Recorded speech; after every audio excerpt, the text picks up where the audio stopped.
Alors je m'appelle Benjamin Paget, je suis originaire de l'Aude, à quelques kilomètres de Carcassonne, un petit club qui s'appelle Villepenne que je représente depuis 16 ans. J'ai commencé à arbitrer il y a 16 ans et j'ai jamais quitté mon petit club. J'ai commencé quand j'avais 15 ans. J'ai arbitré pendant 3 ans au niveau départemental, ensuite je suis passé au niveau régional. J'ai été candidat JAF. J'ai ensuite, à 21 ans, décidé de devenir arbitre assistant spécifique.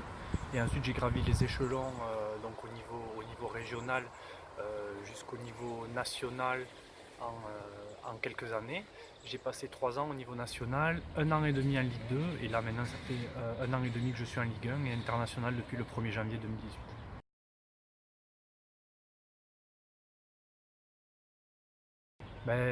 Je suis très satisfait de cette saison. C'était ma première saison complète en Ligue 1 qui s'est plutôt bien passée jusqu'à aujourd'hui.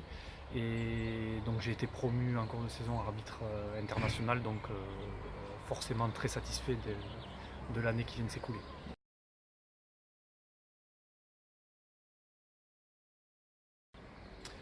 Je pense qu'entre le milieu professionnel et amateur, il y a une vraie différence, mais en même temps, je pense que les deux sont intimement liés. Je pense que tous les problèmes qu'on peut voir au niveau amateur rejaillissent souvent de comportements qu'on peut voir sur les terrains de Ligue 1. Donc les conditions d'exercice sont quand même diamétralement opposées, même si la fonction reste la même. On a beaucoup plus de sécurité quand on officie au niveau professionnel. Et je pense que quand on voit la dégradation du statut de l'arbitre et de la manière dont ils sont traités au plus bas niveau, je pense qu'il faut tirer la sonnette d'alarme.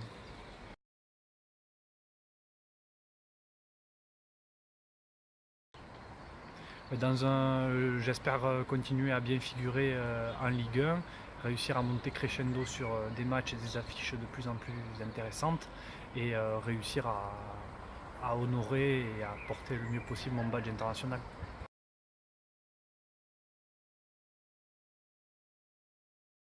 Je pense qu'il faut se baser sur plusieurs socles. Le premier étant le travail, qui est le facteur primordial de réussite.